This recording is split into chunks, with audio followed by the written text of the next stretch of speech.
जहाँ पे राबिया काम करती थी, जॉब करती थी, वो जानती थी कुछ सच्चाई जो राज खुल ना जाए, इस वजह से प्लान वे में राबिया का मर्डर किया गया है। क्राइम्स अगेंस्ट विमेन वो 850% पार्लियामेंटेरियंस के ऊपर बढ़ गया है। सरकार पूरी तरह से फेल्योर है, निकम्मी सरकार है, महिलाओं के सेफ्टी के लिए कुछ भी नहीं कर रही है, बल्कि मैं तो दोषी ही इस सरकार को मानती हूँ। और सबसे बड़ा दुर्भाग्य है कि जो महिला एमपीज़ हैं वो कुछ नहीं बोलती हैं।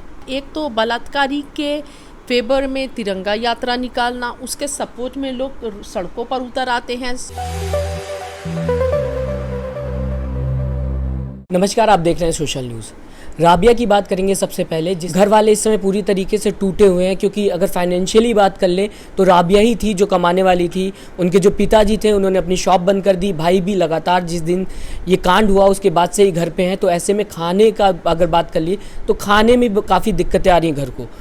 अब जहाँ पे ये बताया जाता है कि भारत में बेटी को देवी के तरीके से माना जाता है, इस सरकार जब 2014 में आई तो सरकार ने ये बोला कि बेटी पढ़ाओ बेटी बचाओ, ऐसे कई नारे लगाए, जिसके बाद सरकार अब अगर बात करी जाए प्रेजेंट में काफ़ी टाइम हो गया, 7 साल से ऊपर हो गया।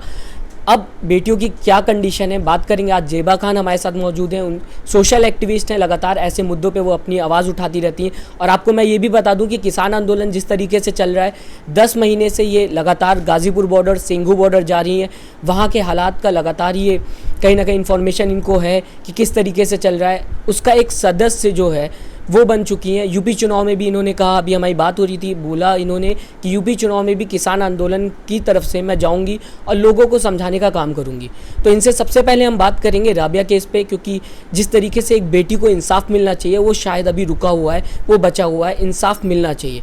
तो मैं आपसे सबसे पहले ये सवाल पूछना चाहूँगा, जिस तरीके से पहले बेटी को बोला जाता था कि देवी है देश में, लगता है कि आज वो जो पद था वो रह गया है देवियों का? देखिए, आदिकाल में शुरू से ही भारत में महिलाओं की पूजा होती है और बोला जाता है कि जिस घर में महिलाएं होती हैं उस घर में देवता का वास होता है। लेकिन अब जो स्थिति है आज के डेट में एकदम इसके विपरीत हो गई है। महिलाएं कहीं देश में सुरक्षित नहीं हैं, बेटियां कहीं सुरक्षित नहीं हैं। और सुरक्षा तो छोड़ दीजिए, जब कुछ घटनाएं हो जाती हैं महिलाओं के साथ, बेटियों के साथ, तो सरकार और प्रशासन कोई भी गंभीर नहीं होता है, उस मुद्दे को गंभीरता से नहीं लेता है और ना ही उनको इंसाफ मिलता है। तो देश में आज महिलाओं की जो हालत है बहुत ख़राब है। और 2014 में जो ये नारा लगा था बेटी बचाओ बेटी पढ़ाओ, वो बिल्कुल धरातल पर ज़ीरो है।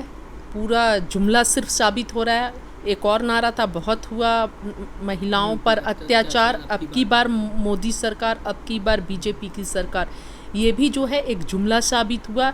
जबकि हकीकत तो ये है कि 2014 के बाद महिलाओं की स्थिति जो है और ज़्यादा ख़राब हो गई है। महिलाएं और की सुरक्षा और ज़्यादा सवालिया निशान पर है। महिलाओं को पहले तो इंसाफ मिल भी जाता था, लेकिन अब बिल्कुल इंसाफ नहीं मिल रहा है। उनके साथ कुछ भी घटनाएं हो जाए, कोई इंसाफ नहीं मिल रहा है। हम इस समय देश की राजधानी में बैठे हुए हैं और राजधानी में इस तरीके का कांड हो रहा है, तो क्या लगता है आपको कि जो राजधानी, जो क्योंकि सेंट्रल अगर बात की जाए तो राजधानी के बाहर अगर बात करें तो महिलाओं की स्थिति क्या होगी आपकी? वही मैं बोलना चाहती हूँ। देखिए, राजधानी में ये हाल है।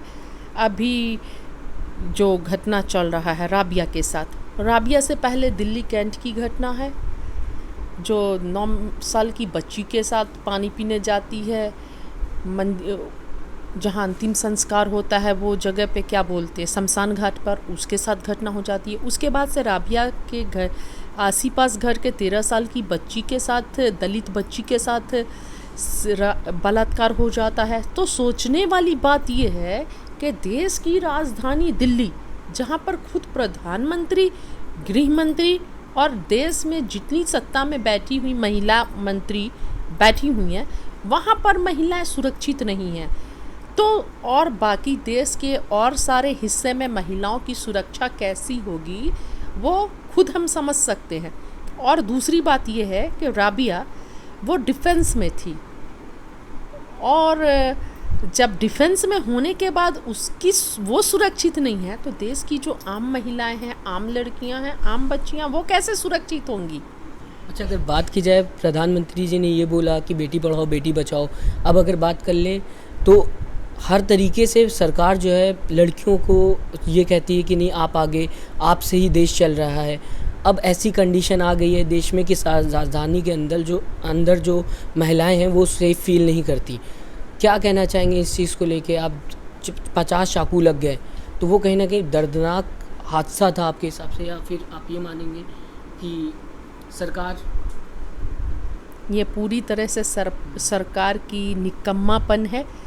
सरकार पूरी तरह से फेल्योर है, निकम्मी सरकार है। महिलाओं के सेफ्टी के लिए कुछ भी नहीं कर रही है, बल्कि मैं तो दोषी ही इस सरकार को मानती हूँ जो आज महिलाओं के साथ इस तरह का घटनाएं हो रही हैं, क्योंकि सरकार में बैठे हुए लोग खुद बलात्कारी हैं और क्रिमिनल माइंडेड हैं।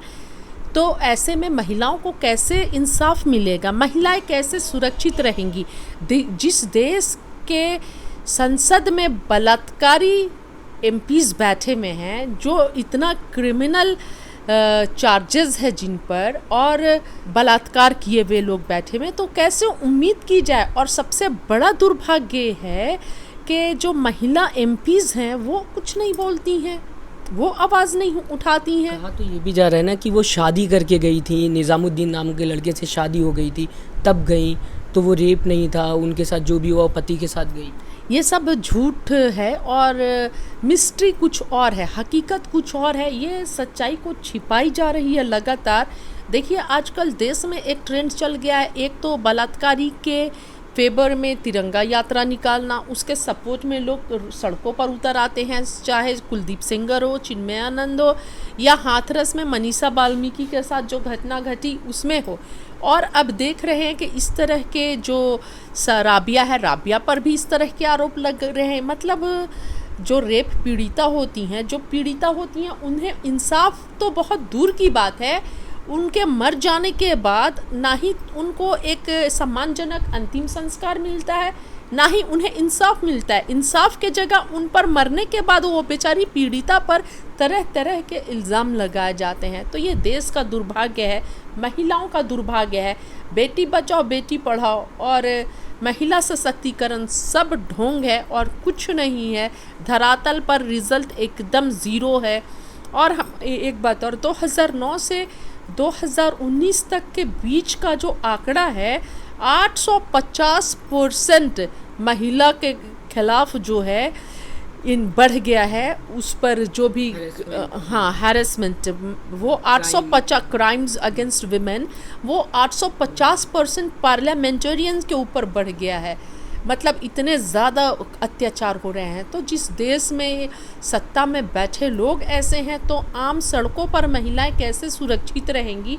हम किससे उम्मीद करें, किससे गुहार लगाएं, किससे इंसाफ की गुहार लगाएं, ये बताइए। अच्छा, मैं ये भी जानना चाहूँगा, क्या चाहते हैं महिलाएं आज की, क्योंकि आप भी एक महिला हैं, किस तरीके से चाहती हैं महिला कि अगर कुछ ऐसी वारदात हो या कोई भी ऐसी घटना हो तो सरकार क्या एक्शन ले कि महिलाओं को ये लगे कि हाँ, हम सेफ़ हैं आज देश में? देखिए, सबसे पहले तो पुलिस तुरंत फ़ौरन एफआईआर लिखे और फास्ट ट्रैक कोर्ट में जो भी घटनाएं हों उसकी जांच हो, और आरोपी को ज़्यादा समय नहीं मिले एविडेंस के साथ छेड़छाड़ करने की, और कठोर से कठोर इसके लिए कानून सज़ा बनाए, और सज़ा ही नहीं बनाए, इसका इम्प्लीमेंट हो, सरकार गंभीर हो, चाहे वो कोई भी सत्ता में बैठे लोग हों, कोई भी सरकार हो, सरकार महिलाओं के सुरक्षा को लेकर गंभीर हो।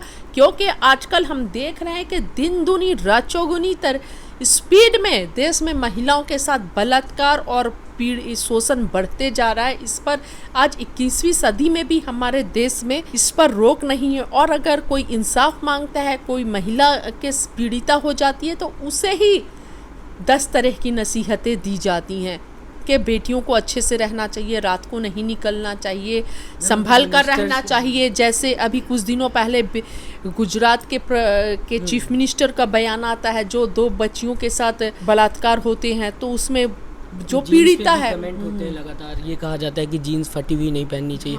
बीजेपी के नेता, हाँ जी, वो लोग ये नहीं बोलते हैं कि पुरुषों को संभल कर रहना चाहिए, बच्चियों के साथ इस तरह की घटनाएं नहीं करनी चाहिए, संस्कार नहीं सिखाते हैं, कार्रवाई नहीं करेंगे, बस महिलाओं पर ही टिप्पणी करते हैं। तो ये लोग देखने के लिए और बोलने के लिए सब एक जुमला है और कुछ नहीं है, पर हकीकत कुछ और है। यूपी जो है अभी देश में बलात्कार के केसेस जो हैं यूपी में सबसे ज़्यादा बढ़ गए हैं, सबसे ज़्यादा वहाँ पर बलात्कार पीड़िता हैं।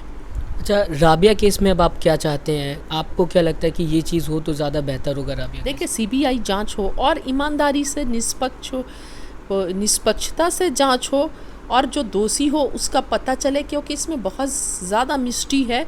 और जो विभाग में वो काम कर रही थी वहाँ पर भी राबिया कुछ दिनों से परेशान थी और अपनी माँ से 1-2 बार ये जिक्र की थी कि जो मास्क के पैसे होते हैं वो गलत तरीके से फॉल्स चालान काट कर मास्क के पैसे उस जगह पर वो लॉकर में रखे हुए हैं और उसकी की जो है राबिया के पास ही थी। तो कहीं ना कहीं राबिया के साथ कुछ दुर्घटना हुई है, कुछ ऐसी हकीकत जहाँ पे राबिया काम करती थी, जॉब करती थी, वो जानती थी, कुछ सच्चाई जो राज खुल न जाए, इस वजह से प्लान वे में राबिया का मर्डर किया गया है, उसके साथ ये सारी घटना हुई है। तो ये सब सामने आना चाहिए निष्पक्षपूर्ण। चैनल को लाइक, शेयर एंड सब्सक्राइब करें और बेल आइकन दबाना ना भूलें।